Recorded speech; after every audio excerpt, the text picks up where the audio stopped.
21वां सर्ग। शूर्पणखा का खर के पास आकर उन राक्षसों के वध का समाचार बताना और राम का भय दिखाकर उसे युद्ध के लिए उत्तेजित करना।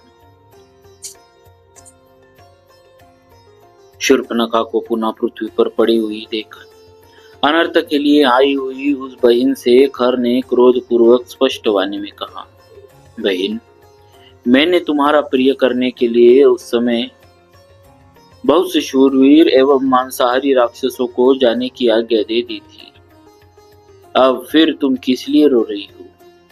मैंने जिन राक्षसों को भेजा था वे मेरे भक्त, मुझ में अनुराग रखने वाले और सदा मेरा हित चाहने वाले थे। वे किसी के मारने पर भी नहीं मर सकते। उनके द्वारा मेरी आज्ञा का पालन न हो यह भी संभव नहीं।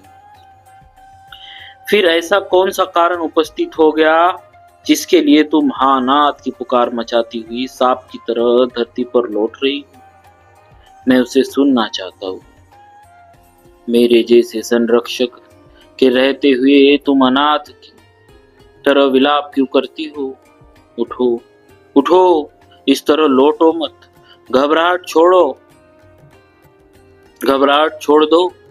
खर के इस प्रकार सांत्वना देने पर वह दुर्धर्ष राक्षसी अपनी आंसू भरी नेत्रों को पोंछकर भाई खर से बोली, भैया, मैं इस समय तुम्हारे पास क्यों आई हूँ यह बताती हूँ। सुनो, मेरे नाक कान कट गए और मैं खून की धारा से नहा उठी। उस अवस्था में जब पहली बार मैं आई थी तब तुमने मुझे बड़ी सांत्वना दी थी।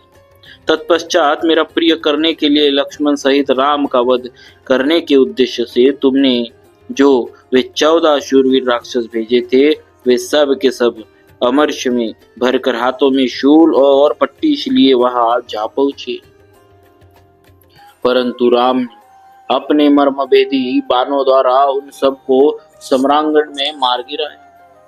उन महान वेगशाली निशाचरों को क्षण भर में ही धराशायी हुआ देख राम के उस महान पराक्रम पर दृष्टिपात करके मेरे मन में बड़ा भय उत्पन्न हो गया। निशाचर राज, मैं भयभीत, उद्विग्न और विषादग्रस्त हो गई हूँ। मुझे सब और भय ही भय दिखाई देता है। इसीलिए फिर तुम्हारी शरण में आई हूँ। मैं शोक के उस विशाल समुद्र में डूब गई जहां विषाद रूपी मगर निवास करते और त्रास की तरंगमालाएं उठती रहती हैं। तुम उस शोक सागर से मेरा उद्धार क्यों नहीं करते हो? जो मांसभक्षी राक्षस मेरे साथ गए थे वे सब के सब राम के पैने बाणों से मारे जाकर पृथ्वी पर पड़े हैं। राक्षस राज, यदि मुझ पर और उन मरे हुए राक्षसों पर तुम्हें दया आती हो तथा यदि राम के साथ लोहा लेने के लिए तुम में शक्ति और तेज हो तो उन्हें मार डालो, क्योंकि दंडकारण्य में घर बनाकर रहने वाले राम राक्षसों के लिए कंटक है। यदि तुम आज ही शत्रुघाती राम का वध नहीं कर डालोगे तो मैं तुम्हारे सामने ही अपने प्राण त्याग दूंगी, क्योंकि मेरी लाज लुट चुकी है। मैं बुद्धि से बारंबार सोचकर देखती हूँ कि तुम महासमर में सबल होकर भी राम के सामने युद्ध में नहीं ठहर सकोगे। तुम अपने को शूरवीर मानते हो, किंतु तुम में शौर्य है ही नहीं। तुमने झूठे ही अपने आप में पराक्रम का आरोप कर लिया है। मूढ़, तुम सम्रांगण में उन दोनों को मार डालो, अन्यथा अपने कुल में कलंक लगाकर भाई बंधुओं के साथ तुरंत ही इस जनस्थान से भाग जाओ।